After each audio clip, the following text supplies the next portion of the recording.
begins to build character,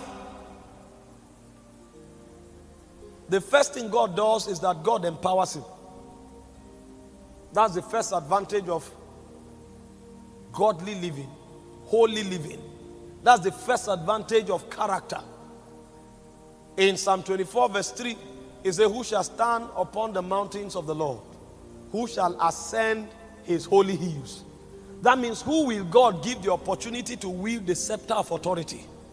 Who will God give visibility over a generation? Who will God give control of a people?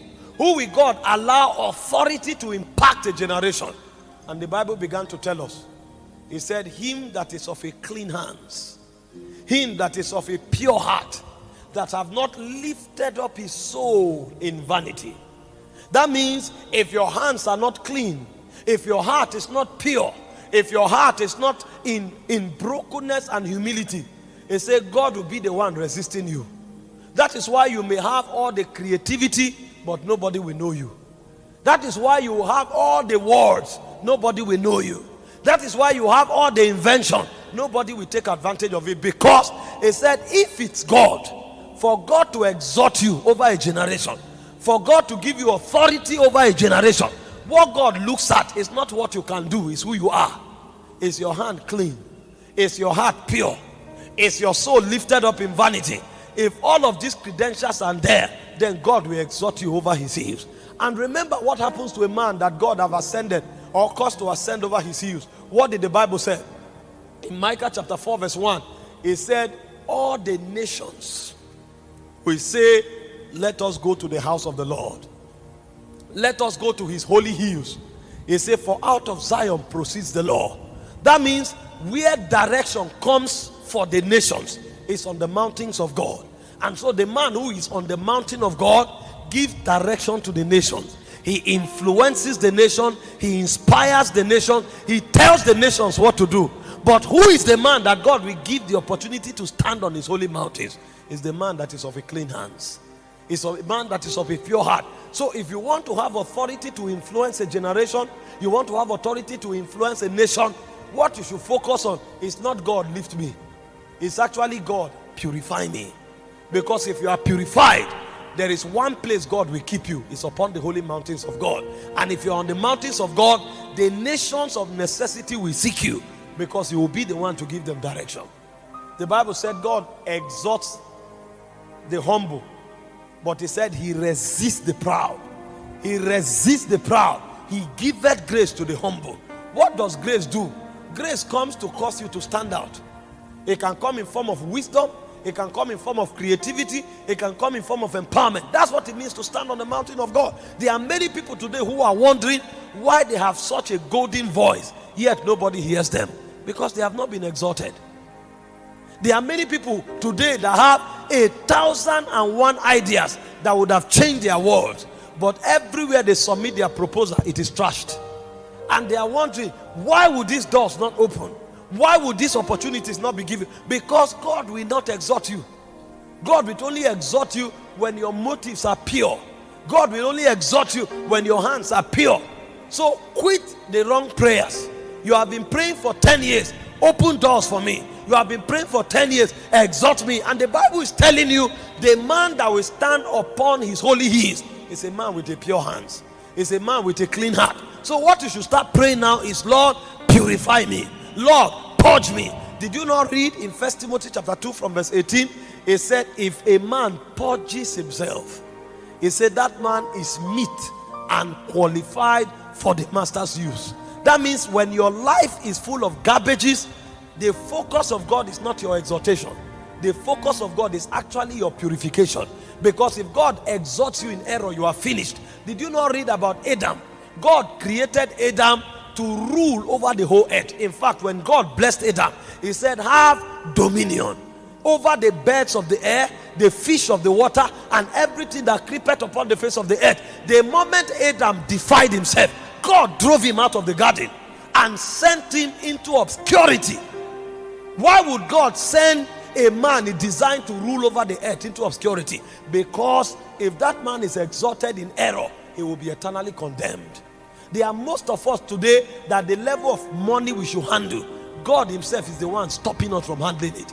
Because if we handle that money today, it will fester our corrupt nature, and a point will come we will never be redeemed again.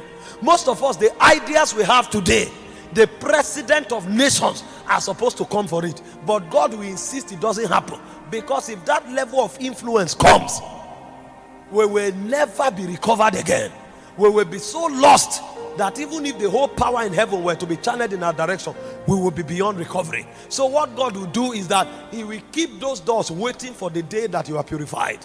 And the day you are purified, like the twinkling of an eye, things just changes, and you are wondering, is it so easy for me to have a breakthrough? Yes, it's that easy, but it is difficult for you to be transformed. That's why God faced the difficult part first.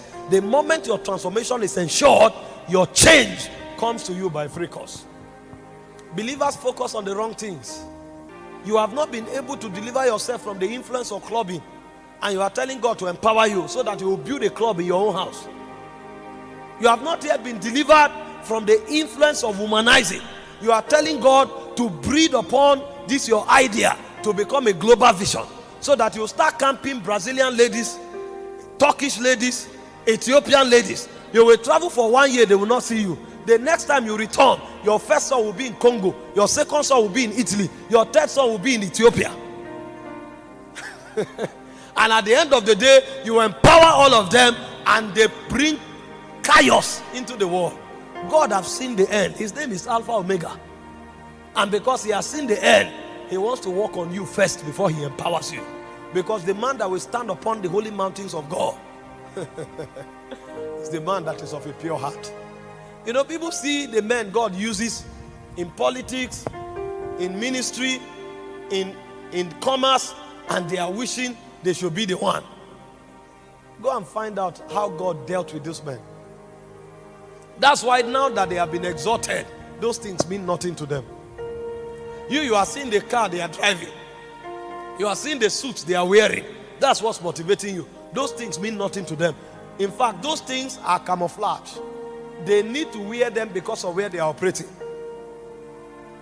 You see a man carry escorts. It's not for luxury. The level where he is now, there are too many people trying to destroy him. So he needs some form of security around him. But in your loftiness of mind, you'll see the military escort as prestige. And then you are seeing yourself, you will go nowhere.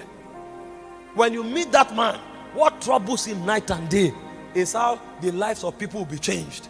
When you see him come up with an invention, it's not because he's looking for money.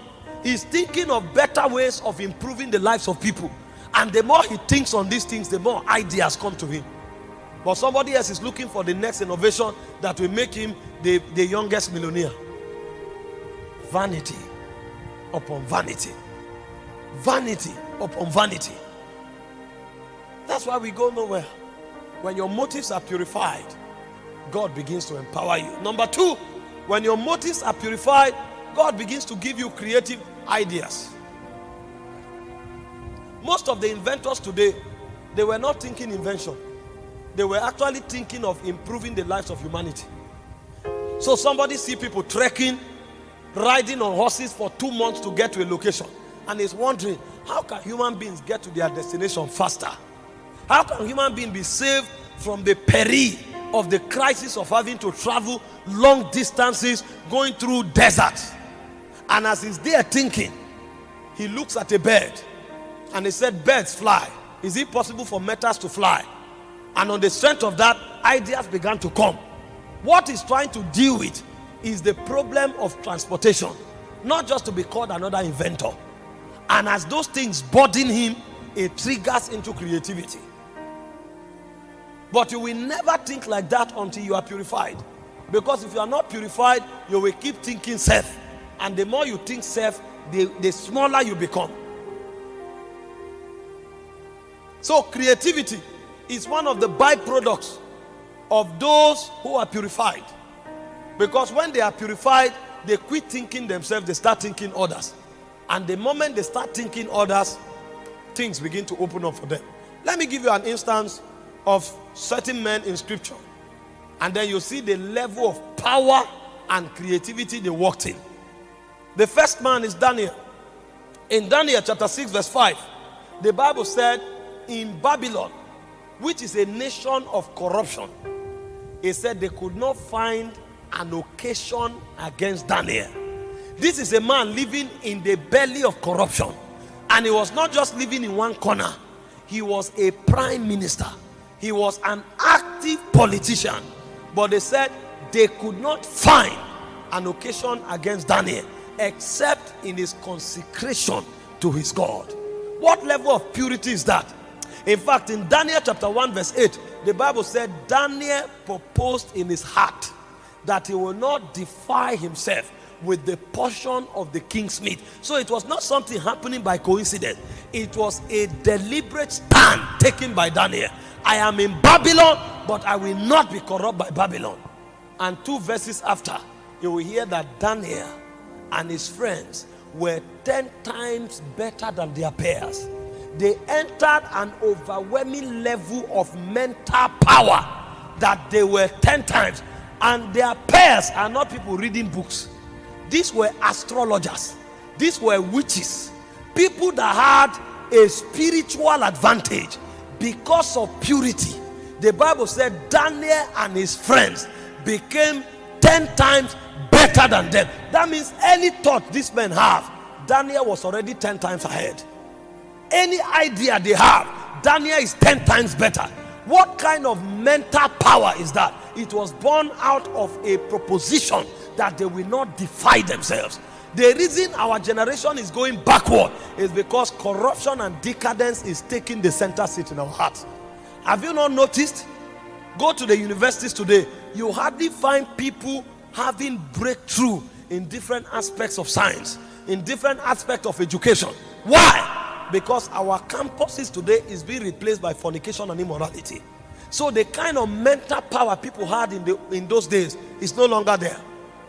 Have you found any student who clubs, fornicates, come out with an A?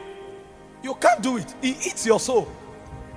Paul said, flee youthful lust that wages war against your soul. It kills your mind. But when you begin to consciously live a pure life, your mind starts being empowered.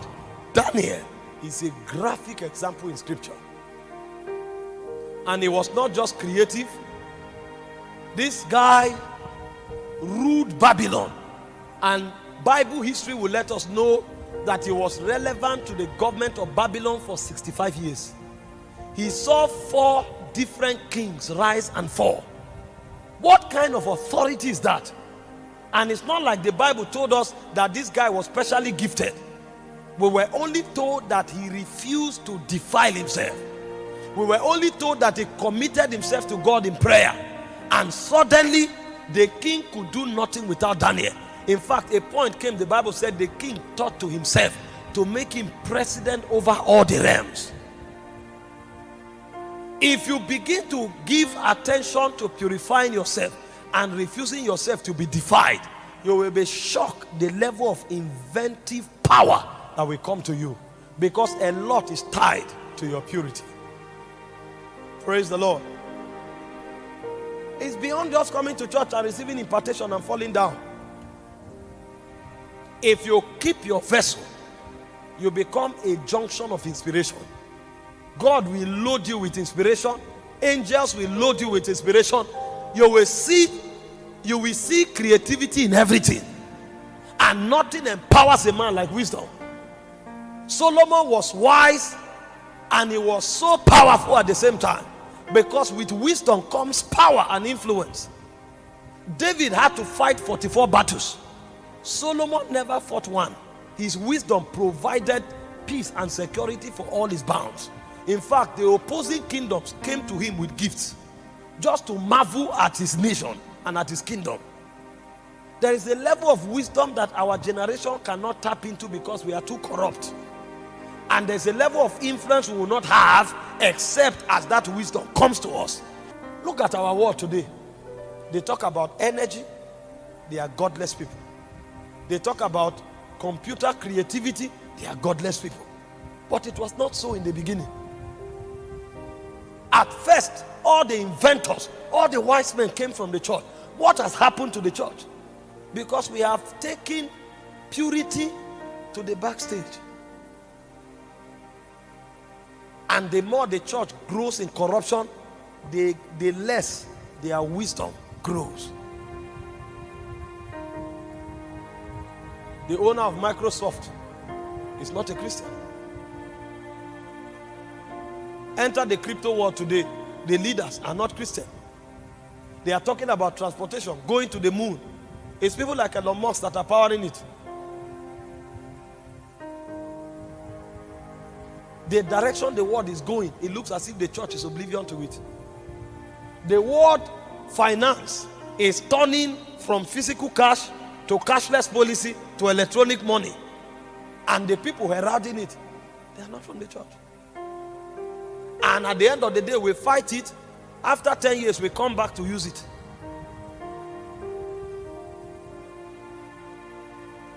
The reason is because our creative power is not just tied to reading. Our creative power is tied to our purity. Because every time the church emphasizes purity, there is a wisdom investment that is given to the church. Daniel was 10 times better than his colleagues because of purity. Number 2, you look at Joseph. In Genesis 39 verse 9, he said, how can I do this wicked thing and sin against God? How can I do this wicked thing and sin against God? What?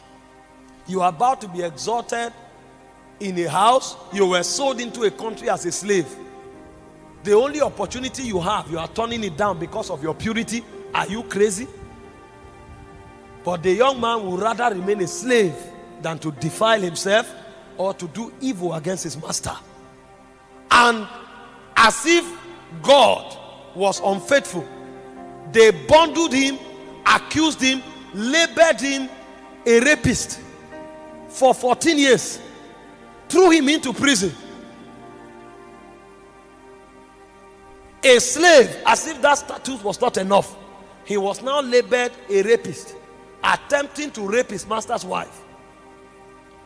He carried that stigma for 14 years. He was thrown into the prison. Nobody cared about him. But he would rather keep his purity. Even if he lost everything, he will not lose his purity. And something happened.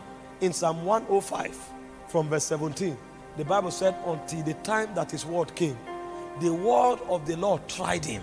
He said the king sent for to lose him, even the ruler of the people. He made him lord of his house and ruler of his substance. He gave him authority to bind his princes at his pleasure and to teach his senators wisdom. But what conferred upon him that power? When the king sent for him, I had a dream. What does your dream mean? He interpreted the dream by the instrumentality of a gift that God gave him. But the gift was not what exalted him. It was wisdom that exalted him. After he interpreted the gift, he said, let the king look for a wise man that will be able to look over the affairs of Egypt. And immediately the king said, who in this land is wiser than you? And he put him in charge of Egypt. Where did that wisdom come from? Why will I do this wicked thing against God, against my master, and sin against God? He bore that reproach for 14 years. But what came out of that reproach was to become the ruler over Egypt. A day came, he bought all the land of Egypt, except the land of the priest. A day came, he bought the whole Egyptian, and he literally became the owner of Egypt. That level of power did not come because he read the book of the astrologers. That level of power came because he refused to defile himself. You don't know what you have lost by just allowing that foolish young boy to come and take away your virginity. You don't know what you have lost by allowing yourself on a weekly basis to go to the bed of immorality, to continue in that lying, to continue in that exaggeration. You don't know what you have lost. There are many pastors on the altar. They lie about testimonies that never happen. They exaggerate over things that never happen. They think by exaggerating, the people will think of them as big. Honor does not come from your exaggeration. He said promotion does not come from the south, nor the east, nor the west. He said promotion cometh from the Lord. When you stay pure and keep yourself humble under God, when God decides to shift you, even your enemies will be compelled to serve you. The wealth of purity have not been revealed to the church. A young boy becoming a ruler in a nation he was sent to as a slave. What human connection can turn a slave to the second in command? Pharaoh himself said, you are answerable to no one except me and the throne. Even the Potiphar that bought him became his steward. What human connection can confer that? Somebody will live here today and pay the price to purify his or herself. You may not know what you've lost. There are many ideas in your spirit that will never be crystallized because your impurity is fighting your creativity. And as it fights your wisdom, fights your creativity, it's fighting your influence. People are not exhausted. Do you think God helps us? Do you think God helps us just because we preach good messages? What are we preaching that have not been preached? What are we preaching? Go online and find out the stuff that is on the internet. The teachers that have walked through this world and their messages have been preserved. Go on the internet, you will be shocked. Sit down and listen to Zach Punem. Listen to Derek Prince. Sit down and listen to David Paulson. Go and sit down and listen to some of these guys on the internet, Madame Guyon. Go and hear what they have preached. Go and listen to Robert Law. And you will find out that our generation have not even started reading the Bible. Go and listen to Watchman Nee.